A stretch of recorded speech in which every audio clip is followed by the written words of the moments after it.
So do you have a water problem next to your bathtub like this?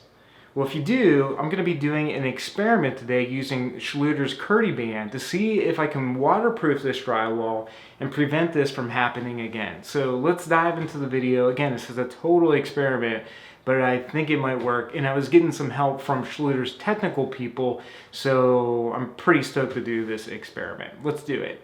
First things first, what we're going to do is cut any silicone that's on top of the baseboard and the quarter round here. So I'm just going to slice that.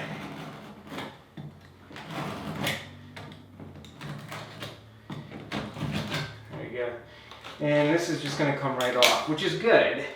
Now I'm going to use a razor scraper to cut off any existing silicone sealant that's up against the tub surround. Now what I'm going to do is start right here and slice all the silicone that's up against the tub the whole way down, because this is where we're having the water problem. So that's what I'm going to do.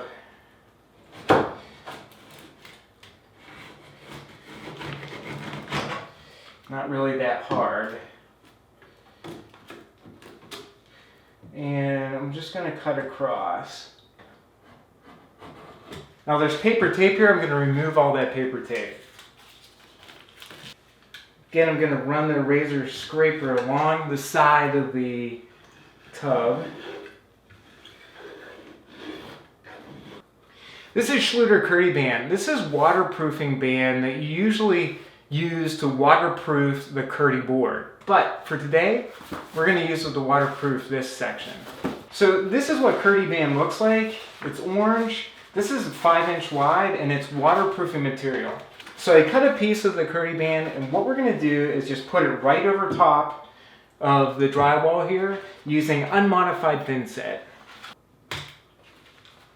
So you can see I just cut it down the size so it comes out to the edge of the drywall. We just want the thinset to be thick enough so that it'll stick to a trowel or stick to a putty knife. Just wanted to make sure that I got the right piece of KERDI-BAND before I start putting in the unmodified thinset. So I'm going to start at the top and work my way down with the thinset.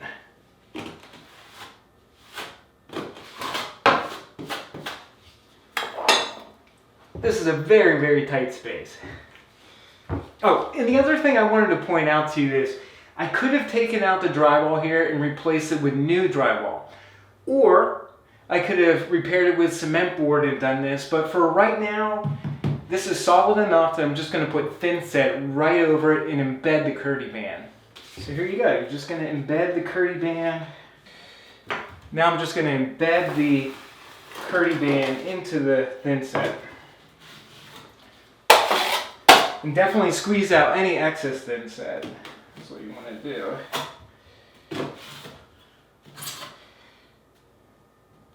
Definitely make sure you get all of the thinset off the tub. You don't want this drying.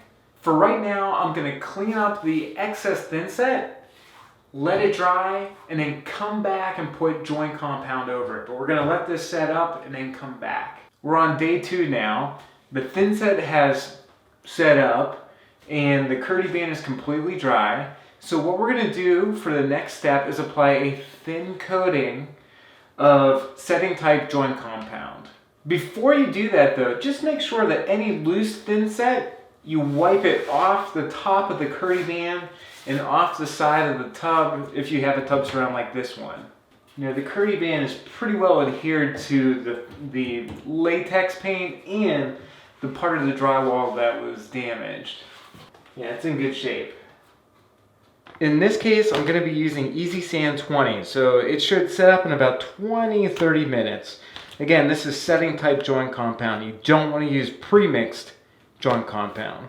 I mixed up the joint compound to have the consistency of a thick milkshake. It'll stick to the putty knife here. I'm going to use my trusty 6-inch knife to embed the joint compound onto the KERDI-BAND.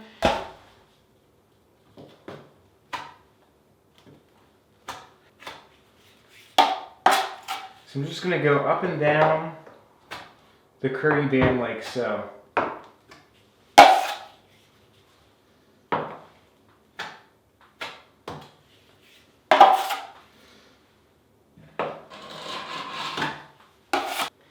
Then what I'm gonna do is take my knife and run it up the drywall just to smooth this out even more.